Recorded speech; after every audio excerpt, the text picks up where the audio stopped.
La semaine dernière a eu lieu l'événement majeur attendu par les acteurs de la finance internationale. Je veux bien entendu parler de la baisse des taux d'intérêt. La Réserve fédérale américaine a enfin baissé ses taux d'intérêt. Elle a enfin pivoté. Enfin, du moins, elle prévoit de le faire en 2024. Alors, pour rappel, très rapidement, pour lutter contre l'inflation galopante, eh bien, un des outils favoris, et notamment c'est essentiellement le seul, des banques centrales, eh bien, c'est d'augmenter les taux d'intérêt. Alors l'accès au crédit devenant plus difficile, eh bien, normalement l'économie est censée ralentir, se contracter. Par voie de conséquence, on peut avoir du chômage et puis ça peut aller jusqu'à une récession.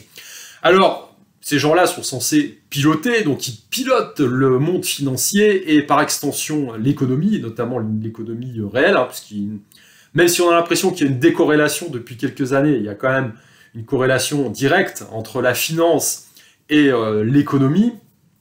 Et donc, contre toute attente, eh bien, ils ont décidé de baisser les fameux taux d'intérêt. Alors, on était arrivé à peu près à 5,25, je crois, ou 5,50. Et puis, le mouvement a, semble-t-il, été un peu anticipé par certains acteurs, puisque les taux avaient commencé déjà à baisser avant cette fameuse annonce. Alors, pourtant, les différents intervenants de cette banque centrale n'arrêtaient pas de marteler que, non, la baisse des taux n'était pas prévue, elle n'était pas à l'horizon. Et pourtant, eh bien, le 12 décembre, ils ont pris tout le monde à contre-pied, parce que même si tout le monde l'anticipait, tout le monde l'attendait, évidemment. Pensez donc, la Fed qui pivote, l'argent gratuit va à nouveau couler à flot, on va pouvoir se gaver. Eh bien, ils ont fait l'annonce, on va effectivement, en 2024, pivoter et entamer au moins 3 baisses de taux. 3 baisses de taux au minimum. Alors c'est intéressant parce qu'effectivement, lorsque l'on regarde les courbes, on a une petite inflexion du chômage, de la courbe du chômage aux États-Unis, mais c'est pas encore non plus énorme. Et puis surtout, eh bien, l'inflation aux US est toujours à 3,5-4%, alors que la cible annoncée depuis le début par la Réserve fédérale américaine, c'était 2%. Il fallait revenir à 2% d'inflation.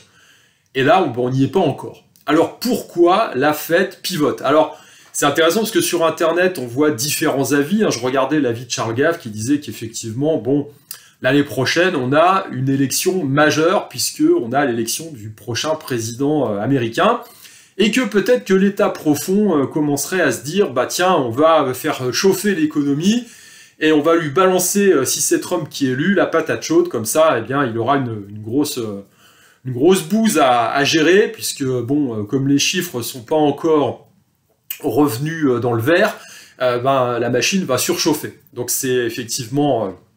c'est quelque chose qui se tient. Maintenant, si on regarde un petit peu plus dans le détail, on va regarder un peu plus les chiffres. Et effectivement, il y a des indicateurs qu'on utilise. Il y a notamment un indicateur majeur qui est l'inversion de la courbe des taux. L'inversion de la courbe des taux d'intérêt, le 10 ans moins 2 ans. Et en général, eh bien, cet indicateur a prévu quasiment, avec 95%, des récessions dans l'histoire récente. Voilà, tout simplement... Quand la courbe est inversée, eh bien, c'est au moment où elle se repentifie et qu'on revient à une courbe plus ou moins normale que là, eh bien, on se prend la porte de saloon dans la tronche. Et si on regarde cette fameuse courbe aujourd'hui, elle est massivement inversée. Voilà, massivement inversée. Et en général, eh bien, c'est quand ça commence à se repentifier, eh bien, que effectivement, les ennuis peuvent commencer potentiellement. Alors là, statistiquement, on aurait à peu près 4-5 mois avant que ça nous pète à la tronche. Concrètement, on verra bien, qui vivra verra, comme on dit, mais effectivement, c'est un scénario à privilégier, c'est un scénario sur lequel il faut se pencher, parce que la probabilité, elle est très très grande à ce niveau-là.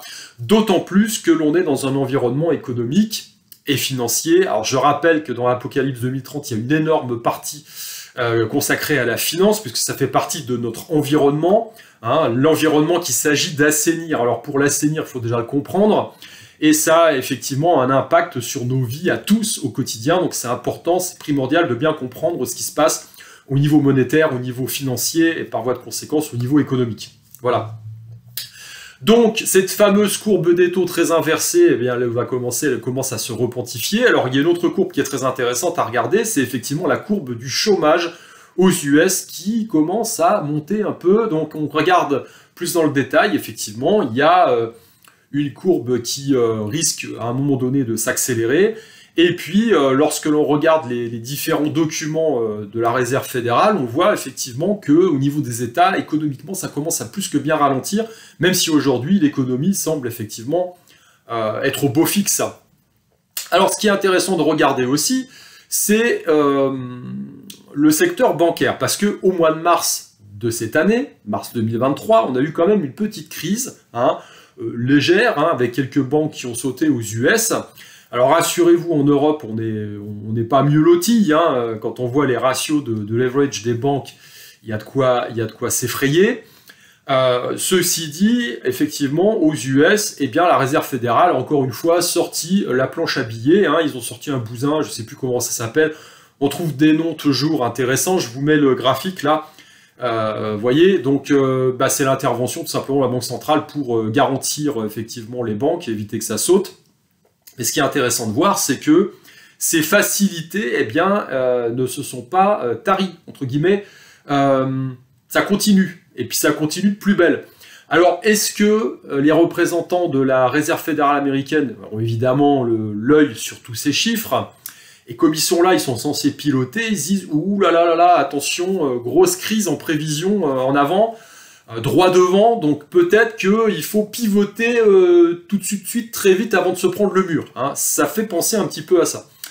Alors, ce qui est intéressant, c'est de se dire quand même une chose, c'est que ces fameux taux d'intérêt ont augmenté pour lutter contre l'inflation. L'inflation, effectivement, il y a eu une désinflation, très clairement, mais on n'est pas revenu au niveau, entre guillemets, des 2%, le niveau cible de la Réserve fédérale. On est à 3,5, 4 encore, et que s'il y a un pivot qui est entamé, avec une probabilité forte d'une grosse récession qui nous pendrait au nez en 2024, on aura, après un épisode déflationniste, évidemment, comme à chaque crise, eh bien, on risque de se reprendre à nouveau une crise inflationniste. Alors, il faut comprendre comment fonctionnent tous ces mécanismes. Ces mécanismes de marché, c'est des sortes de respiration. On est, à mon sens, effectivement, dans une décennie qui va être inflationniste, pour plusieurs raisons, puisque, bon, déjà, ils ont fait n'importe nawak avec le Coco Circus. Les chaînes d'approvisionnement ont été disruptées, des usines fermées, etc. On a un gros problème au niveau de l'énergie, avec une transition qu'on veut effectivement bisounoursland, mais bon, on sait très bien que c'est pas ça du tout. On peut pas se passer des énergies fossiles, ni du gaz, ni même du charbon. Donc, comme les investissements n'ont pas été faits, tout ça, ça va être forcément inflationniste, à moins que la population soit réduite de façon drastique. Voilà.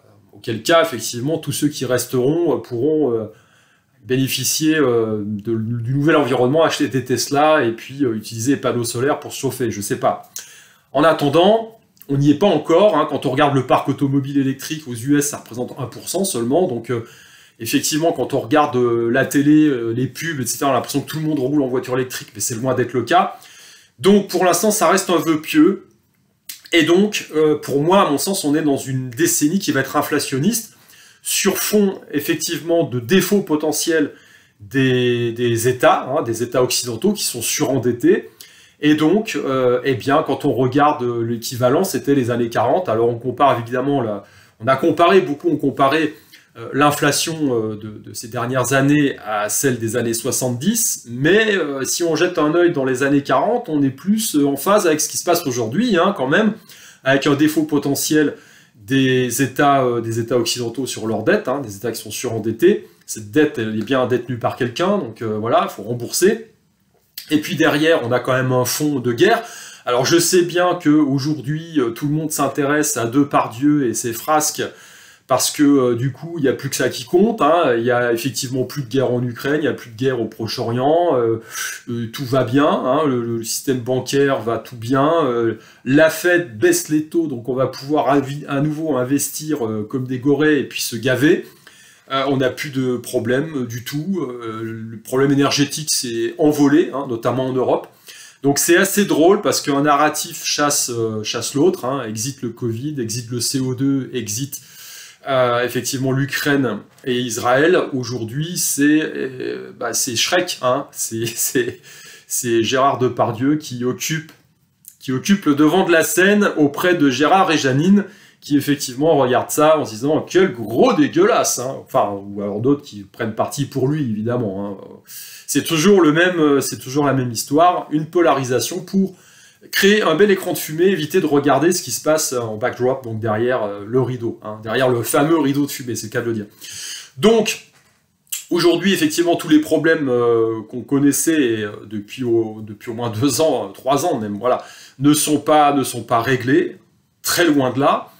Et derrière, on a effectivement un pivot de la Banque centrale, alors qui sera suivi, hein, n'en doutons pas, par la BCE également, alors que l'inflation est toujours là, et risque de reprendre, et puis derrière, on a des problèmes sous-jacents liés à la guerre. Hein. Je rappelle qu'en Ukraine, même si a priori aux US ça commence à se gripper un petit peu, ils ne veulent plus trop envoyer de pognon là-bas, en Europe on a continué à mettre en place des sanctions, bon, aucun problème est réglé, hein, aucun problème.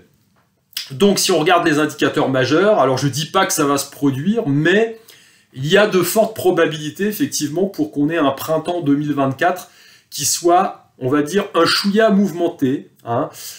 N'oublions pas qu'on a effectivement une année, l'année 2024 est une année où il va y avoir beaucoup d'élections qui sont importantes. Alors on a évidemment le Parlement européen, mais enfin tout le monde s'en branle, j'ai envie de dire, parce que c'est la Commission européenne hein, qui gouverne réellement, hein, avec les lobbies derrière, et puis tous les gens évidemment compétents que le monde nous envie, hein, qui sont aux manettes, voilà.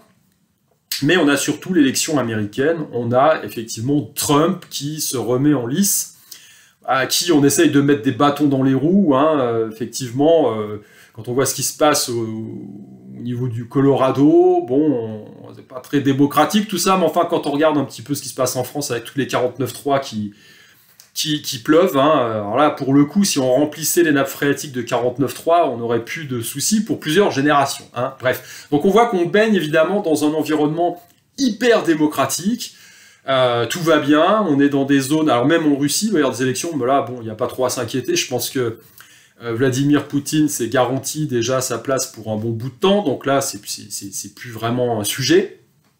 Maintenant, quand on regarde au niveau financier et économique, c'est plutôt là où il faut tourner son regard, parce que eh bien c'est un peu les montagnes russes, hein. Ça va être ça, parce que je prends juste un exemple. La Fed annonce le pivot la semaine dernière, donc les taux d'intérêt effectivement commencent à chuter, beaucoup d'intervenants achètent de la dette, d'un État surendetté. Vous voyez le truc, hein, c'est un peu risqué quand même, hein, malgré tout. Hein. On a l'euro-dollar qui remonte, alors effectivement, ça c'est le jeu de la bourse. Et pour quelle raison ça remonte, hein, entre nous? Tout simplement parce que le dollar, on anticipe une baisse du dollar, certes. Alors l'euro-dollar remonte, mais est-ce que l'euro est vraiment une monnaie aujourd'hui qui fait rêver, hein, dans un ensemble dans une zone économique qui est déjà en récession, avec un potentiel de prévision économique qui est pas très engageant, hein, on va dire, hein, puisque voilà, on va payer notre énergie beaucoup plus cher, les régulations en tout genre commencent à fleurir, ils ont mis en place un truc pour réguler l'IA, donc qui est quand même, à mon sens, le vecteur de croissance, normalement, dans les années qui viennent. Donc voilà, tout est fait pour verrouiller un petit peu le truc. Donc est-ce que la zone économique joue vraiment en faveur de la monnaie?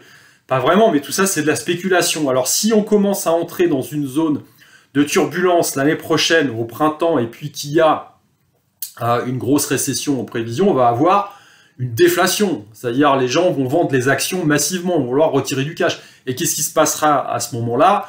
Eh bien, une hausse vertigineuse du dollar, parce que les gens vont se couvrir dans la monnaie de l'Empire, et puis c'est la monnaie de règlement des dettes.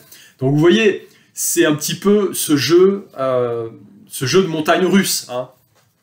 Donc, quand on a une récession qui pointe avec une énorme déflation des actifs, eh bien, les monnaies vont reprendre le dessus, le dollar va reprendre le dessus. Donc tout ça, ça bouge. Voilà. Et après, si effectivement, avec les dépenses, notamment au niveau militaire, on se retrouve avec... et puis évidemment, il y a les dépenses militaires, mais il y a toutes les sanctions qui sont opérées, hein, que ce soit dans toutes les zones économiques, tout se crispe, on risque d'à nouveau connaître un épisode inflationniste. donc des jambes inflationnistes. Hein. Je vous renvoie encore une fois à mon ouvrage, dans les années 40, même dans les années 70, on a effectivement des flambées inflationnistes. Alors quand ça redescend, quand cette jambe commence à se réduire, eh bien on redescend jamais véritablement au niveau précédent. Alors parfois on peut vraiment descendre bas, mais on va remonter très vite, et puis on est reparti pour un tour. Hein. Donc effectivement, je pense que l'année 2024 va être une année assez intéressante, on va dire. Hein. Bon, écoutez, sur ce, j'ai envie de vous dire joyeux Noël, Félix. Hein. Voilà. Allez, je vous dis à plus, portez-vous bien.